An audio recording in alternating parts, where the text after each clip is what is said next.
మంత్రి నియోజకవర్గంలో మరి ఇక్కడ ఏదే అక్రమాలకు కాదేది అనర్హం అన్న చందంగా నడుస్తా ఉన్నది మంత్రి నియోజకవర్గంలో ఉన్న పరిస్థితులు. ఒకవైపు చెరువులలో మట్టి, మరోవైపు చూసుకున్నట్టయితే ఇసుక, మరోవైపు చూసుకున్నట్టయితే మరి ఇక్కడ ఏదైతే రేషన్ బియ్యం మరి దందా, అదేవిధంగా ఎర్రమట్టి, కొండలు కోనలు కొల్లగొట్టి మరి రాళ్ళు రప్పలను కూడా స్మగ్లింగ్ చేస్తున్న పరిస్థితులు మనం ఇక్కడ ప్రధానంగా గమనించాలి.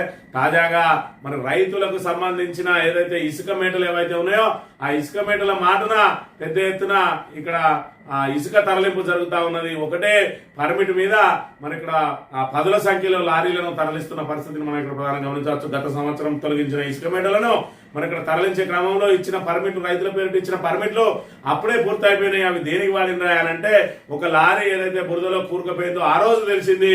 అట్టి పర్మిట్ అన్ని కూడా మానేరు ఇసుకను తరలించడానికి మరి ఇక్కడ ప్రయత్నం చేసిరని చెప్పి ఆ రోజు బయటపడ్డ అంశం మళ్ళీ అలా చూసుకున్నట్టయితే మళ్ళీ అదే రైతులకు, ఆ రైతుల కొడుకుల పేర్లనో లేకపోతే రైతుల పేరునో రైతుల తల్లిదండ్రుల పేరునో మళ్లీ పర్మిట్లు తీసుకొని ఇక ఏదైతే దుబ్బిసుక మాటన మరి ఇక్కడ జోరుగా ఇసుక దందా సాగిస్తా ఉన్నారు.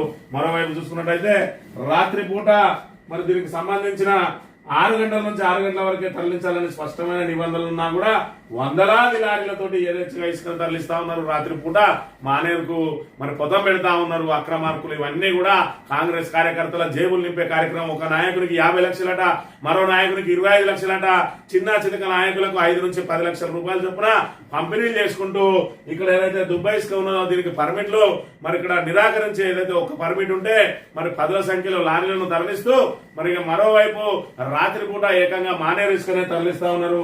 మరి రాత్రి పూట లారీలలో ఇసుకను తరలించవద్దు, పొద్దున ఉదయం 6 నుంచి సాయంత్రం 6 అంటే నిన్న సుమారు రాత్రి 7-8 గంటల ప్రాంతంలో కూడా ఏ విధంగా వెళ్తా ఉన్నాయి లారీలు అనేది మనకి ఇక్కడ స్పష్టంగా కనబడతా ఉన్నది. ఇది మరోవైపు చూసుకున్నట్టయితే ఆ గ్రామంలో ఉన్న ఇంటర్నల్ రోడ్స్ ఏవైతే ఉన్నాయో అవి 10-15 టన్నుల కెపాసిటీకే మరి ఛిద్రమయ్యే అవకాశం ఉండగా 30-35 టన్నులతోటి ఇసుక లారీలు ఆ ఇంటర్నల్ రోడ్ల మీద, సీసీ రోడ్ల మీద పెడితే మరి ఇక్కడ రోడ్లన్నీ కూడా పూర్తి స్థాయిలో ధ్వంసం అవుతా ఉన్నాయి. మరి గత సంవత్సరం చూసుకున్నట్టయితే ఏదైతే రైతుల పొలాల్లో ఇసుక మేటలు వేసినాయో వాటన్నిటిని కూడా మేము తీసేస్తాం, మరి మా ఖర్చుతోటే మేము తీస్తాం, మీ రైతుల పొలాలన్నింటినీ కూడా చదును చేసిస్తాం, మీ రోడ్లు ఏవైతే ఉన్నాయో వాటిని ఆ రోడ్లన్నింటినీ కూడా మరి మేము పునరుద్ధరిస్తాం. ఏదైతే వానకు కొట్టుకుపోయిన రోడ్లు ఏవైతే ఉన్నాయో దానిలో గ్రావెల్ పోసి మీకు రోడ్లను పునరుద్ధరింపజేసి ఇస్తామని చెప్తే అప్పుడు కూడా కాంగ్రెస్ నాయకులు అడ్డుదలిగి మీ అవసరం మాకు లేదు, మా గ్రామ పంచాయతీలో ₹1 కోటి పైగా ఉన్నాయి, రోడ్లు మేము వేసుకుంటాం, మీరు ఎవరు ఇక్కడ రావద్దని చెప్పి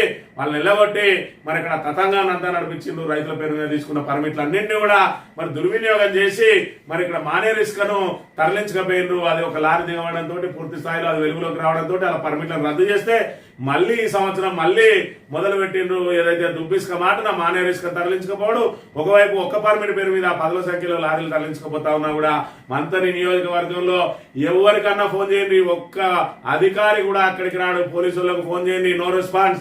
మరి అదేవిధంగా రెవెన్యూ వాళ్ళకు ఫోన్ చేయండి, నో రెస్పాన్స్. అదేవిధంగా మైనింగ్ అధికారులకు ఫోన్ చేయండి, నో రెస్పాన్స్. మరి ఎందుకు అనంటే అది ముందే పోతుంది. అక్కడి నుంచి కాంగ్రెస్ నాయకులు మరి ఆ ఇసుకను తరలిస్తున్నారు కాబట్టి ఎవరు కూడా అటు కన్నెత్తి చూడొద్దని చెప్పి వాళ్ళకు హుకుం జారీ చేయబడుతుంది. దాంతో ఎవరు కూడా రారు. అదే బీఆర్ఎస్ నాయకుడు ఒక ట్రాక్టర్ ఇసుక తెచ్చుకున్నాడు, మరి ఆయన ఇంటి నిర్మాణానికి అనుంది, మరి వెంటనే ఆళ్తారు. ఇక్కడ నుంచి మైనింగ్ అధికారులు వస్తారు, అనంగా మరి రెవెన్యూ అధికారులు వస్తారు, ఇటు నుంచి పోలీస్ అధికారులు వస్తారు. ముగ్గురు కలిసి దాన్ని పట్టుకొని దాన్ని ఓ పెద్ద మరి ఇక్కడ ఏదో ఆ స్మగ్లింగ్ రాకెట్ ను పట్టుకున్నట్టుగా దాన్ని పటా ఫోటోలు కొట్టి మరి దాని మీద పెద్ద ఎత్తున థెఫ్ట్ కేసులు నమోదు చేసి జైలుకు పంపించడానికి కూడా వెనుకాడరు. ఈ రకంగా యథేచ్ఛగా కోట్ల రూపాయలు ఇసుకను కొల్లగొట్టుకపోతున్నా కూడా మరి ఇక్కడ మొద్దు నిద్రపోతారు అధికార గణం. ఎందుకంటే వాళ్లకు ఒకవైపు వాళ్ళు కనుక అటు కన్నెత్తి చూస్తే తెల్లార వరకే వాళ్లకు ట్రాన్స్ఫర్లు వస్తాయి. నానా బూతులు కూడా వాళ్ళ మీద బూతు పురాణం కూడా మరొక నాయకుడు అందుకుంటాడు అని చెప్పి వాళ్ళు గజగజలాడుతారు. మంత్రిలో ఉన్న అధికారులు ఇప్పుడు మంత్రిలో పనిచేయడం కంటే ఎప్పుడెప్పుడు ఈ మంత్రి నుంచి బయటపడదామా అని చెప్పి చూస్తా ఉన్నారు. వాళ్ళ దుస్థితిని చూసినట్టయితే, వ్యక్తిగతంగా వాళ్ళతోటి మాట్లాడినట్టయితే మరి ఈ ప్రజలకు తట్టుకోలేకపోతా ఉన్నాం మేము. ఈ మంత్రిలో మరి ఇక్కడ ఈ ప్రభుత్వం పోయేరాక సెలవు పెట్టుకున్న మంచిదే, మమ్మల్ని ఎక్కడికన్నా ట్రాన్స్ఫర్ అన్న చేయాలి అయ్యా బాబు అని చెప్పి మరి ఇక్కడ ఉన్నతాధికారుల చుట్టూ తిరుగుతా ఉన్నారు.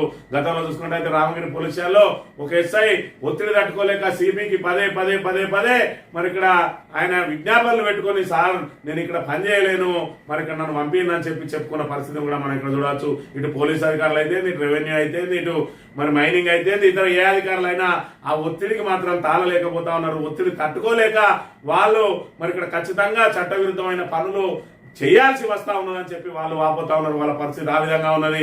ఎందుకంటే యథా రాజా తదా ప్రజ అన్నట్టు ప్రభుత్వమే అక్రమాలను ప్రోత్సహిస్తా ఉంటే మరి అధికారుల మీద హుకుములు జారీ చేస్తా ఉంటే అధికారులు కూడా ఏం చేయలేని దుస్థితిలో ఉన్నారనే విషయాన్ని మనం ఇక్కడ గమనించాలి. ఏది ఏమైనా కూడా మరి ఇక్కడ యథేచ్ఛగా కాంగ్రెస్ పార్టీ నాయకులు ఈ రకంగా మరి దుబ్బిసుక మాటన మరి పెద్ద ఎత్తున ఇసుకను కొల్లగొట్టుకుపోతా ఉన్నారు. ఒకవైపు దుబ్బిటికి సంబంధించి పర్మిట్లు కూడా ఒక పర్మిట్ పదుల సంఖ్యలో లారీలు పోతా ఉన్నాయి.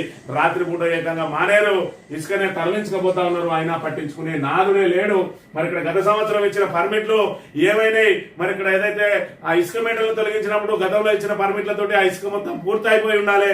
మరి ఇసుక అట్లనే మిగిలిపోయి ఉన్నది. పర్మిట్లు పూర్తయిపోయినాయి. దానికి తిరిగి మళ్ళీ పర్మిట్లు ఇస్తా ఉన్నారు.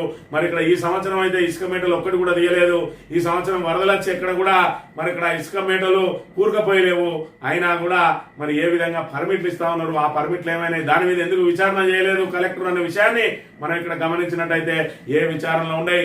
కాంగ్రెస్ పార్టీ నాయకులు ఎంత అక్రమాలు చేసినా మంత్రి నియోజకవర్గంలో బారా కూని మాఫీ అనే విషయాన్ని ఇక్కడ మంత్రి ప్రజలు అర్థం చేసుకుంటే సరిపోతుంది. ఎందుకంటే మరి ఇక్కడ మేము అధికారంలోకి రాగానే మరి ఇక్కడ 2 రోజులలో ఇసుక మరి రీచ్లన్నింటినీ మూసేస్తాం, ఇసుక లారీలను ఆపివేస్తామని చెప్పి సాక్షాత్తు ప్రస్తుత మంత్రిగా ఉన్నటువంటి శ్రీధర్ బాబు గారు ప్రకటించారు. హర్షధ్వానాల మధ్య ఇవాళ చూసుకున్నట్టయితే ఆ ఇసుక క్వారీలు రీచ్లు ఏవైతే ఉన్నాయో రెట్టింపు సంఖ్యలో అయినాయి.